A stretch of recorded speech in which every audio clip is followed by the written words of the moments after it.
We raised about $1.1 million in pre-sales for this product. And we were just... Pre-selling is really tough, too. People don't have the product, so that's a big deal.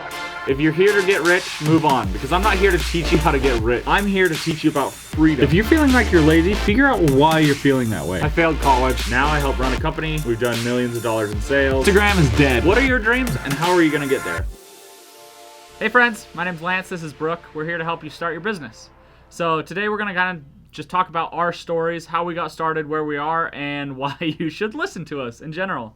So my brief history, and then we'll dive deeper into it, obviously, is I've been doing products for a real long time, literally like my whole life. In 6th grade, I can remember like crocheting beanies and like selling them to my friends and stuff. So I've been doing product design for a long time, been taking it seriously for like the last 10 years. And then we currently run a company called Gravel. We started it 3 or 4 or 5 years ago, something like that.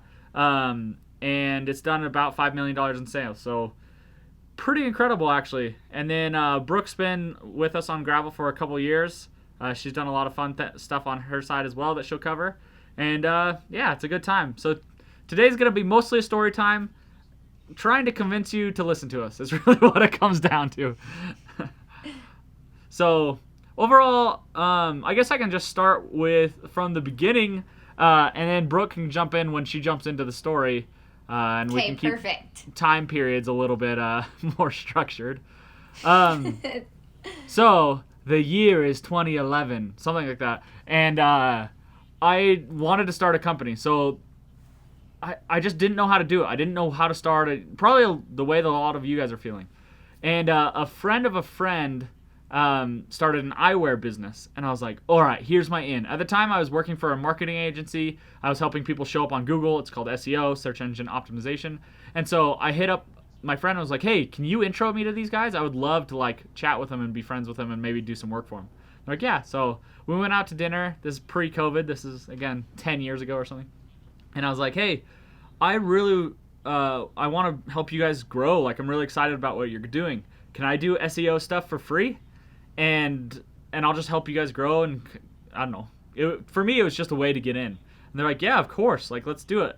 So I started going, and I was like, hey, your website sucks because all the images are just super inconsistent, whatever. I'm a photographer. I was kind of at the time, but I had no idea how to take product photos, and YouTube wasn't what it is today. Back then, you couldn't just Google, like, how to take product photos yet. So I was like, hey, can I retake these product photos? And they're like, sure. So I literally just figured it out. I got lights from Home Depot and retook all their imagery for their website.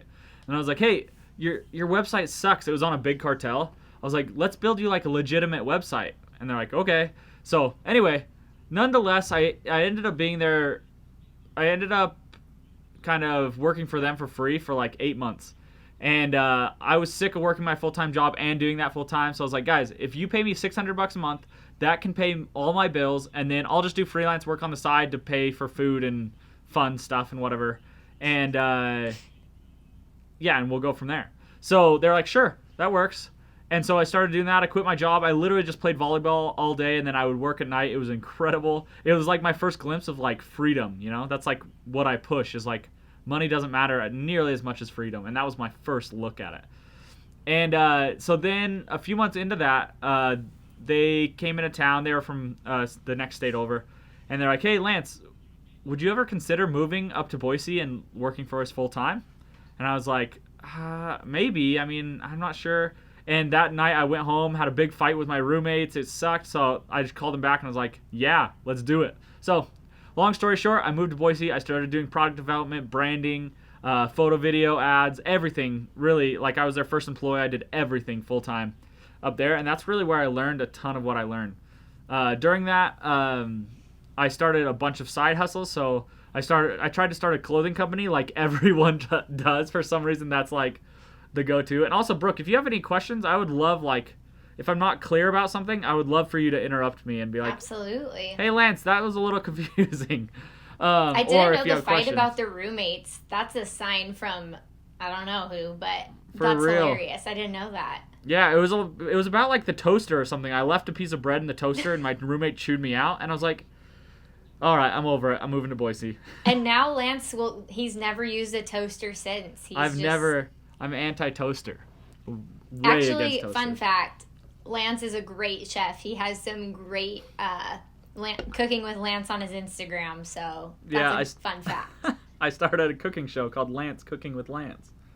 And I but make that like doesn't fried... come till 2020, so yeah, we'll that's get true. there. Okay. We'll get back to the point is, so my first real company that I ordered product from China, like a legitimate factory, was this company called The Florist.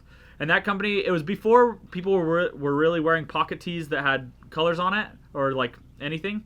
And I like to think I invented it, but I didn't because my company didn't take off. But I did see the trend coming before it came. And I ordered 500 shirts from China. They had a pocket tee with floral print on it, and it was way ahead of the trend. And all the t-shirts came in wrong. And I literally just had them in my garage for years until I donated them to the thrift store because I didn't feel right selling them. The sizing came in wrong, so they were like really boxy and square. Like literally, it would just show my sides. It would show my skin on my sides because my torso is too long. And that was not the trend at the time. Not the trend. So that was super, super annoying and disappointing. They also shrunk really weird. So that was like a $3,000 loss, something like that. I also had no idea how to import the stuff. We should talk more about importing goods and like the hassle with that, how you do that. But I had no idea how to do that. That was an extra $500 thing that I had to buy. Anyway, I had no idea what I was doing, and that was during the time that I was living on $600 a month, and so it was like I still don't know really how I did that, but somehow I did. But wasted all that money, so that sucked. And then my next project while working for Proof, I started a watch company. So it was back when wood was a really cool thing. So Proof was actually like a wood and eyewear company. I started a wood watch company, and it was a wood watch with a leather band. You've probably seen it. Actually, I'm going to pull it up on Google real quick. Let's see. Yeah, those were all the rage at the time. So these kind of watches, you've probably seen this stuff. Let me get this guy out of the way a little bit more. Yeah, these watches, I literally designed that. This is my design. I sourced it all. I did it all. And before I even had the product in hand, my manufacturer had sold it to other people, and I got ads for it before I even had it in my hand. Really sad. I launched a Kickstarter. The Kickstarter did pretty well. It did like $35,000 or something, enough to bring in product, pay ourselves. It was a good time, but eventually me and a business partner just were disagreeing. We kind of became business partners on a whim. He was in Florida, I was in Idaho. Just in general, there's a million reasons why we shouldn't be business partners. So I ended up selling him my half of the company, and that, I guess, technically was my first exit. My first and only exit from a company. But really cool. My wife still is pretty pissed that I sold my half of the company. She thinks I should have stayed in it and pushed it because they were really popular for a while. And then, let's see if anything... My next company was a hammock company. Really, the idea and the concept was a sleeping bag hammock combo. So, all these pictures are super small. But you can see, it literally is a sleeping bag and a hammock in one. It packed down into this carrying case the size of a sleeping bag. So really, you could just throw that in your car and you could go camping super easy. So that was my next project. I did a couple Kickstarters under that did pretty decent. Which and really that was like a passion project for you, right? Like you wanted to be outdoors and you saw that problem, so that's why you made the hammock. That's a good question, and the answer isn't like what you think. I literally used the product like twice. I wasn't very into hammocks. I mostly just saw the need. Oh, went to sleep. Sorry, guys. Wake up, camera, please. I really just saw the need for something like that. And so I just went for it. And really, the funny thing was I Googled, like... That's great. I Googled sleeping bag hammock, and nothing came up. And I was like, how does this not exist?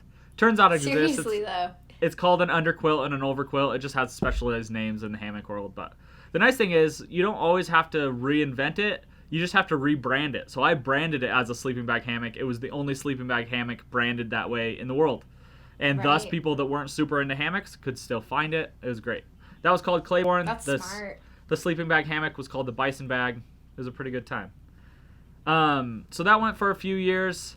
I ended up quitting Proof and decided to go full-time with Claiborne. and that honestly didn't turn out that well. So that was in 2017, I think. It was in 2018, January 2018. No, it had to be before that. Oh, wow, really? No. So was there some gravel? No, I lied. So it was 2016. That's what it was. That tracks. I compare it to the years my daughters were born, and I got them confused. So my first daughter was born in 2015. Right. So she was 10 months old. Yeah, I had a 10-month-old daughter. I literally had $1,000 in the bank, and I just felt this calling to start my own business. It was just time to do it full time. I had done it on the side hustles for too long. I was literally not making enough money to do that. Like, thinking back, I was like, I'm not sure what I was thinking. I had a kid, I had a wife, and $1,000 in the bank. I had a couple side, like, graphic design things, but they were paying me, like, a few $100s a month, like, hardly anything. Right. Not something I should have done at all. But I was like, hey, it's time to just go for it. So I quit my job. I moved back to Utah because I could network better. My parents had a house I could stay in that had rent for $500 a month, which was pretty good for, having amazing big enough. For a family of 3. Yeah, so that worked out well. I moved in with my sister, which was a good time, and we shared this house. So the plan was to really push Claiborne, but I just didn't know how to drive traffic. I didn't understand business at the time. I didn't grasp. So my plan was just to launch more Kickstarter projects, but you can only launch like a couple a year, and like development takes a long time and can be expensive. And so I just started taking on more and more other projects. So I started doing a lot of graphic design, a lot of photo work, a lot of video work, and that led me to this company called Funded Today. Funded Today doesn't have the greatest reputation on the internet, so don't judge me too hard, but they were like the first Kickstarter marketing company on the market. They were the first to do it. I worked for them. I did video work for them, and I ended up doing like 50 or 60 Kickstarter videos that year. So that was the year of wow, that's a lot. Yeah, I think that was 2017 is when I did that. And so we also consulted a couple people. At that point, 2017 is the year that we launched our first Kickstarter project. I guess we've been on this Claiborne page for a minute. Whoops. But yes, for gravel, that was the first like real Kickstarter project for gravel that we launched. Let me pull it up real quick. We ended up raising about $165,000, which was pretty incredible for us at the time. So awesome. So here's that. It was a small toiletry bag. We raised $165,000. We sold it to just over 3,000 people, which to start a business that way is pretty freaking incredible. So how did you and Chris meet? I mean, I know the story, but I think it's pretty cool. That's true. I guess I kind of skipped that. So Chris had an idea. He wanted to buy a toiletry bag that was more organized and compact, similar to what this ended up being. You can kind of see it like has pockets and stuff. And he just didn't. He had never really done any product development. He'd never launched a Kickstarter project. He didn't have any photo, video, graphic design skills. So he'd been kind of talking to people like, who can help me with this? And we had a lot of mutual friends at the time. So we ended up both going to the same Kickstarter party, which was for a brand called Wandered. Wandered was giving away some of my sleeping bag hammocks. And so they're like, yeah, this is Lance's company. Lance is right there. I waved. And Chris was like, oh, this is Lance that everybody's been telling me I should go meet and connect with. So he, after that, he came up to me. He's like, hey, dude, my name's Chris. And I was like, hey, my name's Lance. He's like, my middle name's Lance. And I was like, my middle name's Chris. But my middle name's not Chris. And but his really is Lance. Yeah, his really is Lance. And his dad's name's Lance. There's a lot of Lances that came into my life at the time. And he was like, hey, I want to design a toiletry bag that's like, I don't really know how it's going to be designed, but I know there's not really much on the market, and I couldn't really find something that I liked. Do you want to do it with me? And I was like, hell yeah. So we started designing that for like, let's see if I can find some funny pictures of like our first prototypes. But we spent about 9 months. Yes, we have to do an episode on that, like on prototyping. Because those first ones they're really fun. Yeah. Yeah, so you can kind of see how massive. Fun.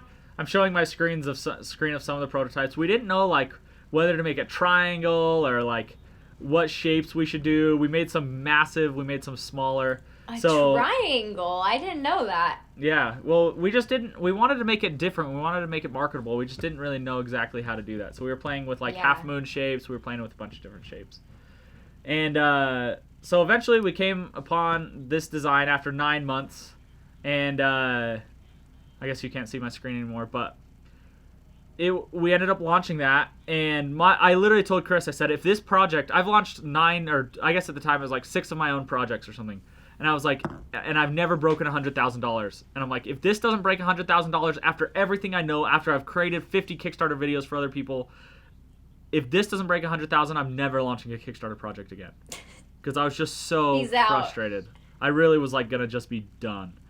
And oh my gosh. Anyway, long story short, we did it. We hit $165,000 is what we closed at, and that was enough for me to convince Chris, like, dude, quit your job. Let's do this full time. Also, side note, $165,000 when you order $100,000 in inventory, it's just not that much money. It just doesn't go very far. But at the time, we were ignorant, and we were like, let's go for it. And so he quit his job, and then I convinced him to move to Vietnam. So we were like, let's move to Vietnam. We literally just design products full time, and we'll come back from Vietnam in 3 months with like 10 products that we can just launch on Kickstarter after one another. And long story short, we got 2 months into our 3-month trip, and we didn't have anything designed. We were trying to design this travel blanket that we ended up making, and they just couldn't do it. We just couldn't get the samples. We just kept trying, not working. So we had a month left, and we're like, all right, and we were out of money too. And we're like, all right, we either have to launch something, figure out something to launch, or we have to go home and get jobs. That's like our option right now. So at the time, everyone was getting our first product from the Kickstarter. So it was a smaller toiletry bag, and I had one right here a second ago. But what happened with the first shipment of Slims? Oh, that's true, actually. I don't really tell that story. So it's a good one to tell. It burns, but things happen. So we were literally, it's January. February 1st, we're leaving to Vietnam. So it's like, I think it's like January 10th or something like that. We finally get all the product in. We ship 1,500 of them out to international people, and then somebody came in, one of Chris's friends, and he was packing orders. And Chris was like, oh, well, let me show you what we made. Unzips it, starts showing him, and all of a sudden it clicks.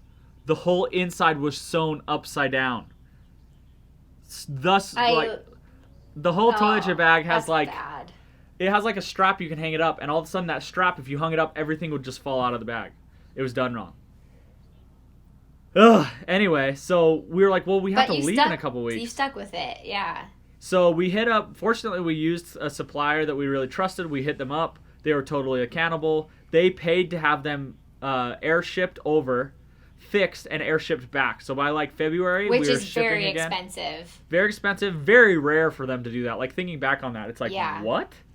But totally. They did that. Yeah, I didn't know they did that. And then they also paid to have somebody else ship them for us, because we were like, hey, we're leaving to Vietnam. We can't ship these ourselves.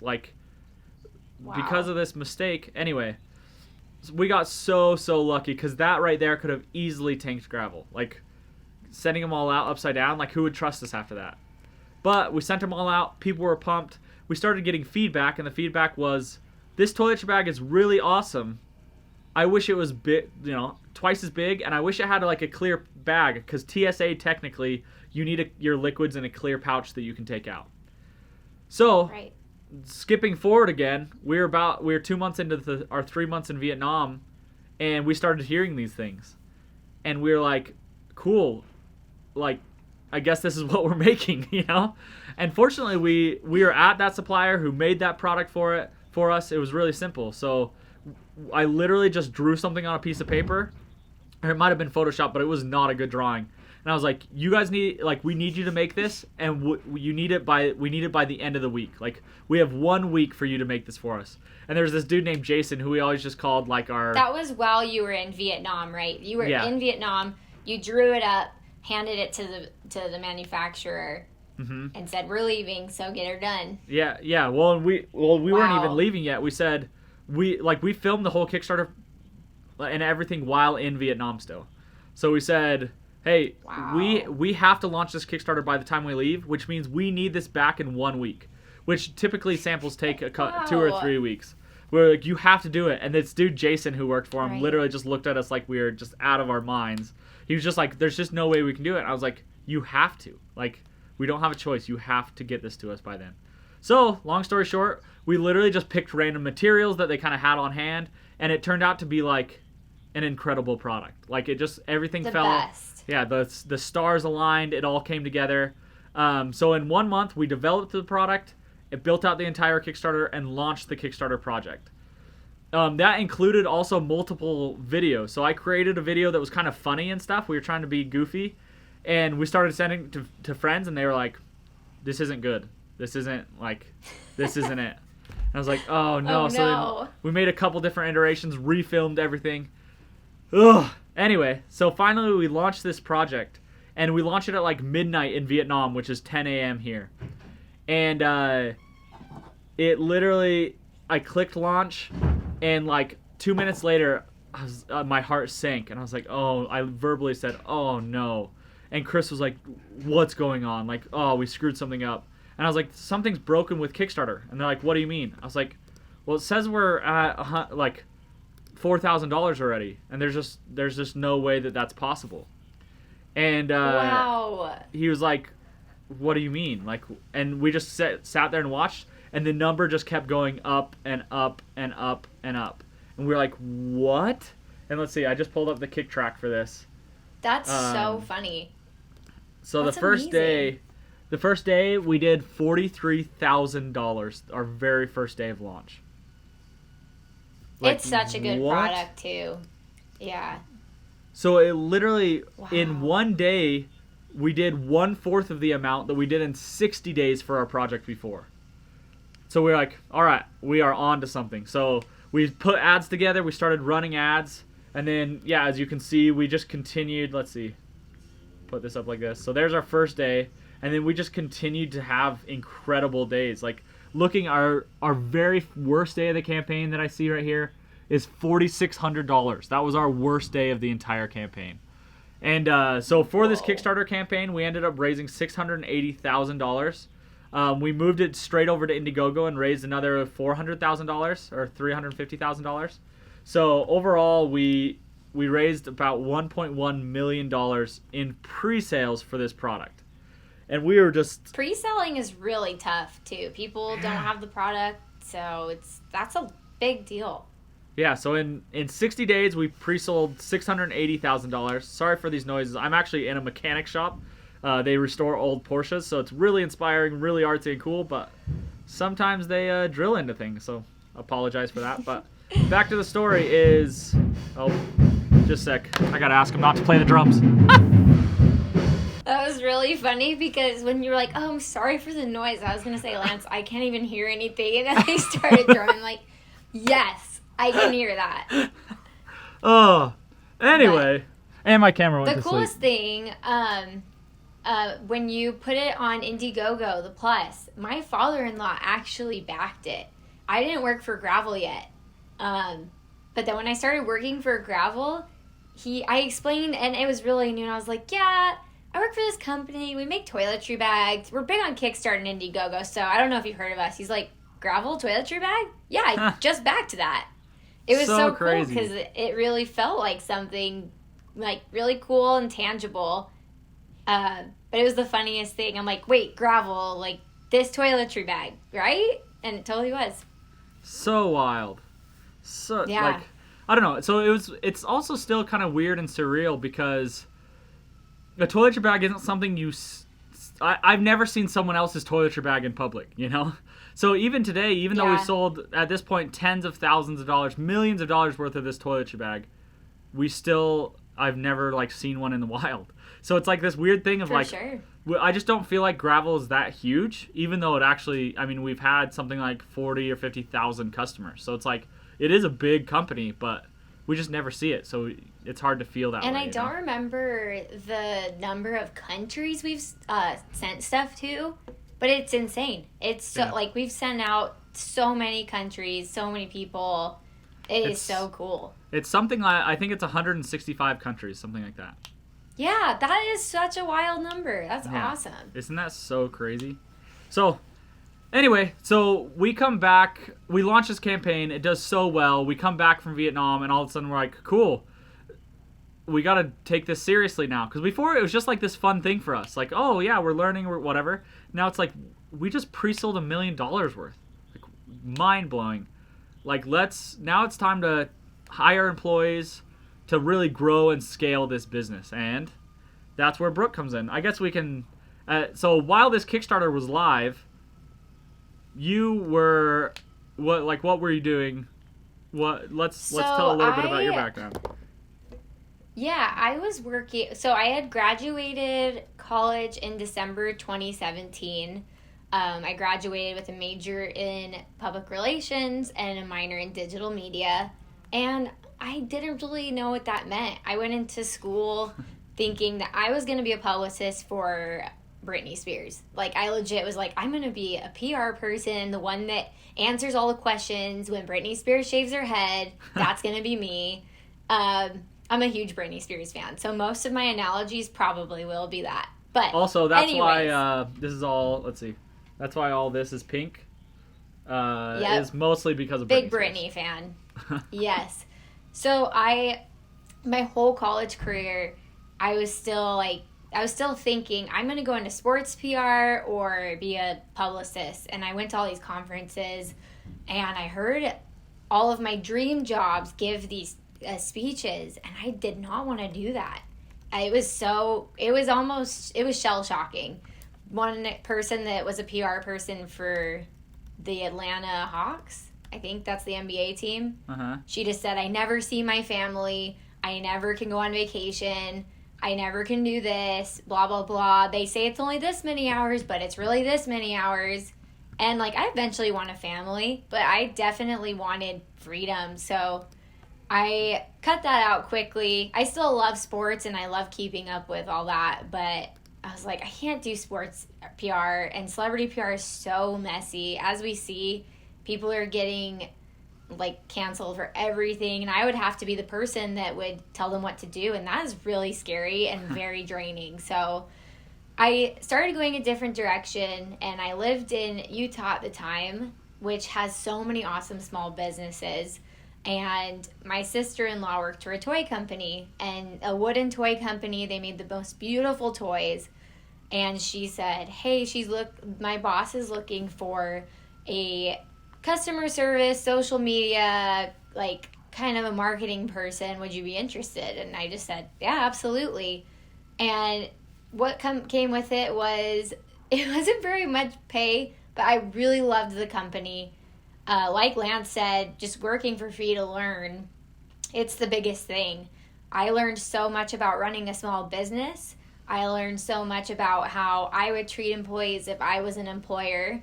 I really liked my boss over there. I learned so much. There are definitely things that I take now that I'm just like, this is the kind of boss I want to be from that job.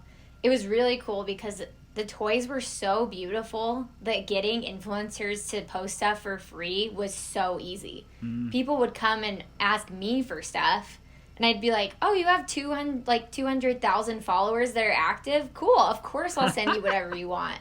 Yeah. So that was really cool aspect of it, and I got to just post cute babies all day on Instagram, but it still was draining. I got really burned out with social media because answering comments and writing the same cutesy caption over and over again was weirdly robotic a little bit. It just wasn't very creative, and I'm a creative person, so that was draining. But then they decided to sell. The people I was working for, they like traveling just constantly, and they have a lot of side businesses, so they decided to sell the business, and that's how I learned small business is tough because the goal is to sell. But I was super naive at the time, and I was just like, why would they do that? But now I'm like, yeah, buy, sell, build it up, sell it. I get it now, but that was a wake-up call to me. But I still, after interning with corporate businesses, I still would pick small business every time. I think it's the future, and every big corporation started as a small business, so that's how I kind of got the itch to just keep going with small businesses.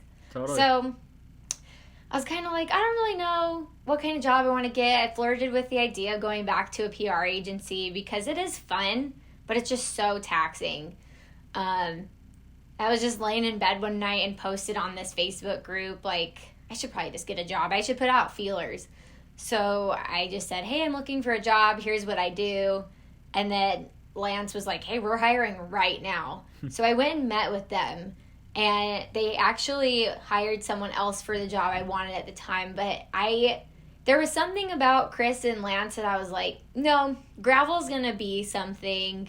They're cool. I showed up in business casual, and Lance was wearing a beanie and, like, I don't know, like, shorts and Vans. And I was like, yeah, I could get used to not wearing a blazer to work. Yeah. And it was up in this loft. And I was just like, I walked up these like rickety stairs in a skirt and boots. And I was just like, oh my gosh, like, what am I doing? But then we had a great conversation. And while it wasn't the exact job I wanted, I knew that I'd be really good at the job. It was just customer experience. Which another thing I'll talk about a lot is that I worked at Disneyland. I did the Disney College Program internship. So they just have the best customer service, so I know how to do it. So then we started having team meetings, and Lance and Chris would bring something up, and I would say, oh, I know how to do that. And I wasn't, like, in marketing technically, but I just went and did it. I just kind of didn't. I told you guys I would do it, but I don't know how seriously you took that at the time.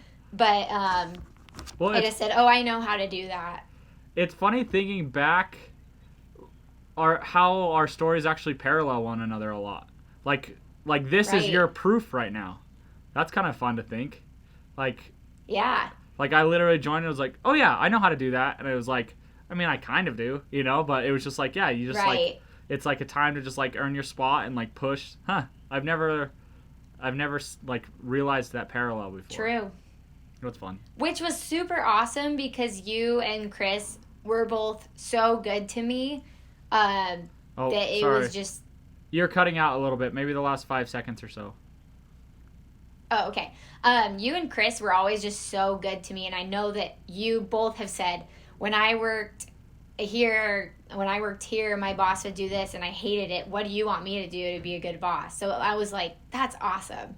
But I remember leaving, like, the first meeting we have and calling my mom, and I was just like, I love this company, has nothing to do with PR right now, but, like, I really believe in Chris and Lance, and they're really cool. And what did Cheryl say? Which is...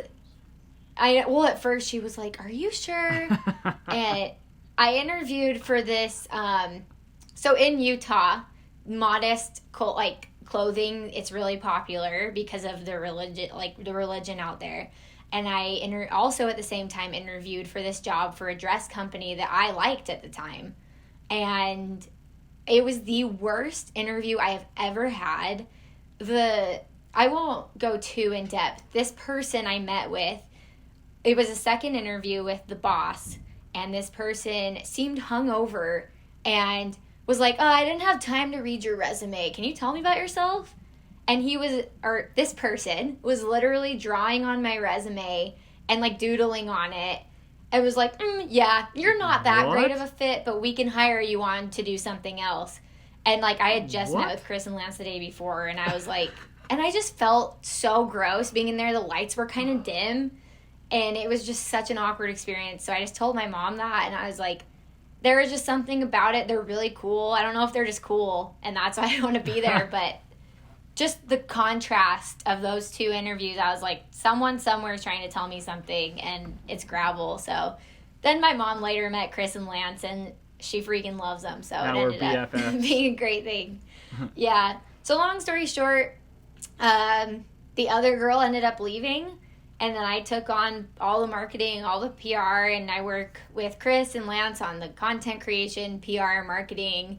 I call myself the Swiss Army knife because I have to be. I have to just do whatever needs to get done. So, but it's been such a huge learning experience because I feel like I could launch a product just for working, with Chris and Lance. And it's been so fulfilling. So that's why, and then on top of all of that, I just really love learning about business. I love keeping up with everything that's going on. app that comes out, like Clubhouse or Dispo. I get on there and try to be one of the first. I really just want my username because I hate like getting like Brooke Fisher too, you know? But I just crave learning about what's going on with the business world, with startups. And I don't think I'll ever go back to corporate, even if one of my favorite brands offered me like my dream job. There's just no way, because like Lance said, the freedom of small business and the creativity of small business is just so amazing.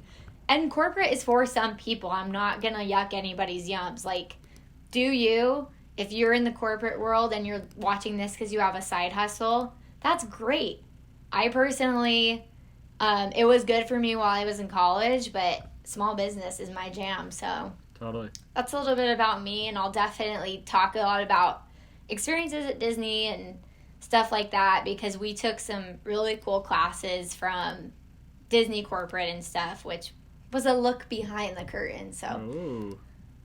Fancy. yeah, I'll tell some secrets. But yeah, I just love working with Chris and Lance, and we just get it done. It's so fun. If you're not having fun, you're doing the wrong thing. Yeah, you're failing. Like, straight up. Well, and really just, I think the main thing is now, I mean, you just casually moved to Las Vegas, and it's just not that big of a deal. Yeah. You know?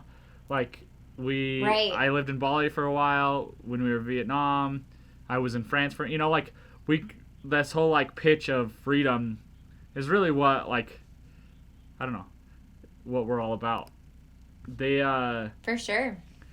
So to continue with the story, so then Brooke came on as we were developing and going to launch this travel blanket. So that's actually the blanket we were trying to develop in Vietnam for 2 months and failed. But we came back, found new manufacturers. We ended up developing it. This product on Kickstarter, we did about $185,000 and then pre-sold another few hundred thousand. So we did another million-ish in pre-sales on this blanket. And then the following year, coronavirus hit, but we decided to still move forward and launch our travel system anyway. We ended up still raising about $100,000 in a pandemic for travel stuff, so pretty proud of that. And then we currently have this Kickstarter. That was scary. That was terrifying. Yeah, that sucked. And we can dive way deeper into that. The one thing I will say is that we still had fun. We still were super positive, and it could have been much different. If Chris and Lance showed up to our meeting and Lance was sad, I'd be like, crap, like, it's over. Gravel's done, you know? But we have so much fun, and that's such a big deal. Totally. Yeah, and just in general, I mean, even though 2020 was crazy for a travel company, we actually, our e-commerce, our Kickstarter didn't do as well, but we still did over $1 million in e-commerce. So that still is, like, pretty freaking incredible. And then now we're pushing a lot more domestic travel. Hopefully travel comes back this year. But for now, we did just recently launch this face mask. So we just got sick of freaking walking halfway across the parking lot, remembering, like, forgetting your mask and having to either go back to your car or drive home. Or I literally had to make a makeshift mask out of stuff that I found in my car. It's just so annoying. So we made this guy. Pretty pumped on it. It's currently live on Kickstarter. We launched it a week ago, and we're at $52,000. So pretty fun. Should be a good time to finish that out. And we can keep. We did a video last week about launching this and some of the things we really focused on. But we're definitely going to dive deeper into each of those topics and dive deeper into how we've had such success on Kickstarter. So overall, we try and keep these fairly short. I think this one's like 30 minutes or something, which is fun. We had a little interruption with drums. It's been a good time. If you like this content... It was a concert. We had a concert. Yeah, we had a mid-concert, which is fun. I haven't gone to a concert for a minute. Overall, if you want to launch on Kickstarter, give us a subscribe. If you want to launch a product in general, give us a subscribe. If you want to know about marketing, if you want to know about marketing Britney Spears, give us a subscribe. And like this video. Or just anything about Britney Spears. Happy to talk about it. Yeah, she's pumped. Free Britney. Free Britney. Anyway, but you guys are great. If you have any questions at all, leave them down below. We'll try and cover a lot of the topics that you guys want to talk about as well. And yeah, we'll see you later. Brooke, do you have anything else you want to add? We'll see you later. Drop us some questions and comments, and we'll get to them. Very good. Talk to you later, friends. See ya. Cool.